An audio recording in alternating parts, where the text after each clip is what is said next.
నమస్కారం.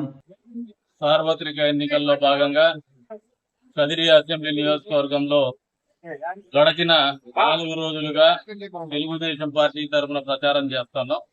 అందులో భాగంగా ఈరోజు కదిరి మున్సిపాలిటీలో 1వ వార్డులో ప్రచారం నిర్వహిస్తున్నటువంటి కార్యక్రమంలో భాగంగా ఇక్కడ అందరూ కూడా తెలుగుదేశం పార్టీ నాయకులు, కార్యకర్తలు, అదేవిధంగా జనసేన పార్టీ నాయకురాలు, కార్యకర్తలు అందరూ కూడా మాతో పాటు ప్రచార కార్యక్రమంలో పాల్గొనడం జరిగింది.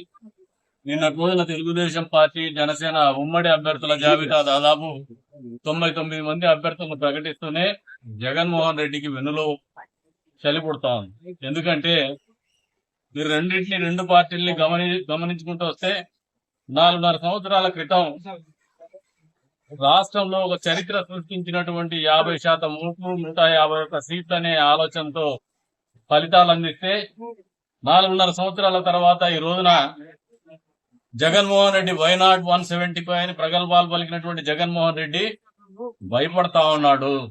అందులో భాగంగానే 7వ విడత అభ్యర్థుల్ని, అది కూడా సమన్వయకర్తలు అంటాడు, అభ్యర్థులు ఉంటారు ఉండరు అంటాడు, అసలు వాళ్ళు అభ్యర్థులు అవుతారా కాదా అంటాడు.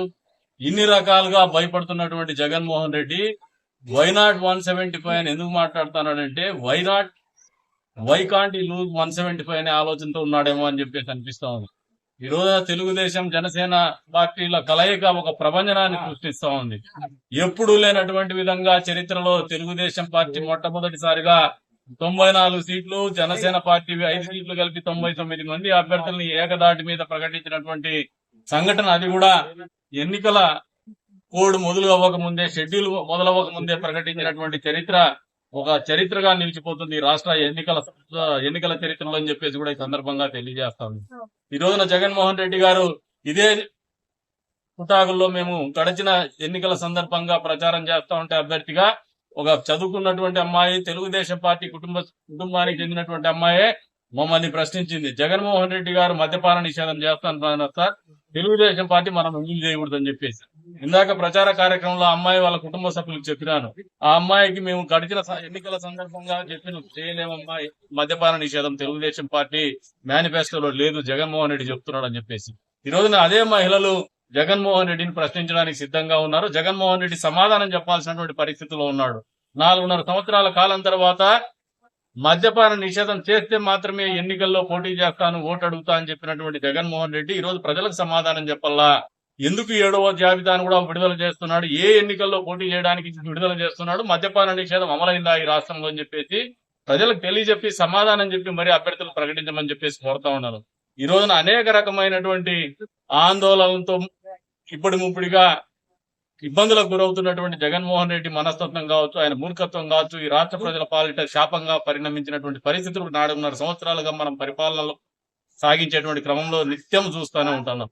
ఈ రోజు తెలుగుదేశం పార్టీ, జనసేన కూటమి వచ్చే రోజుల్లో పెద్ద ఎత్తున ప్రభంజనం సృష్టించబోతోంది. 2024 సార్వత్రిక ఎన్నికల్లో ఫలితాల తర్వాత మళ్ళీ మీతోనే మాట్లాడతాను. గతంలో ఎప్పుడూ లేనటువంటి చరిత్రను తిరగరాయబోతోంది తెలుగుదేశం, జనసేన పార్టీ అని చెప్పేసి కూడా ఈ సందర్భంగా తెలియజేస్తాను. ప్రజలు కూడా బ్రహ్మాండంగా చైతన్యం ఉంది, ప్రజల్లో బ్రహ్మరథం పడుతా ఉన్నారు తెలుగుదేశం పార్టీ, జనసేన కూటమికి. వచ్చే రోజుల్లో ఖచ్చితంగా కదిరులతో సహా ఈ రాష్ట్రం మొత్తం కూడా వైనాట్ 175 అనేది ఆయన మొదలు పెడితే మేము ముగించబోతున్నామని చెప్పేసి కూడా జగన్మోహన్ రెడ్డికి హెచ్చరిస్తాను.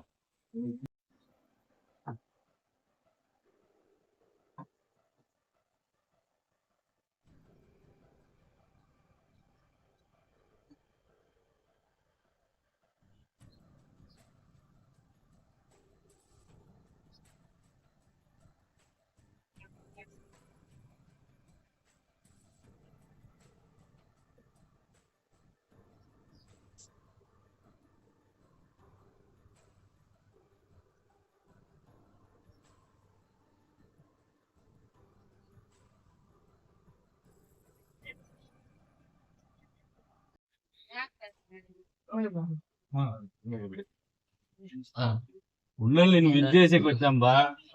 ఏం డాక్టర్, అదే bright future, all the best.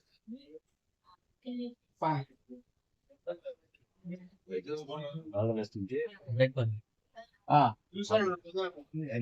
ఉండదని ఈసారి ఓటేస్తావా ఎవరు ఓటు వేస్తా అంటే నాకేళ్ళ ఓటు వేస్తాను కాదు కరెక్ట్ లేదు సార్ మరి కాదండి మేము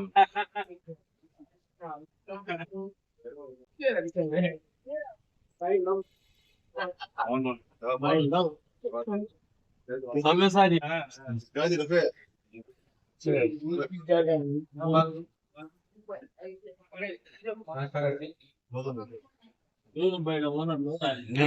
మా బ్లెస్ చేస్తారు రామాయణ రాము సార్ రాము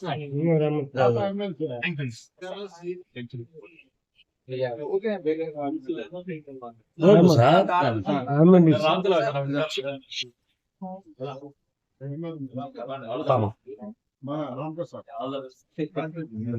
బలపాలు లేపకరాడు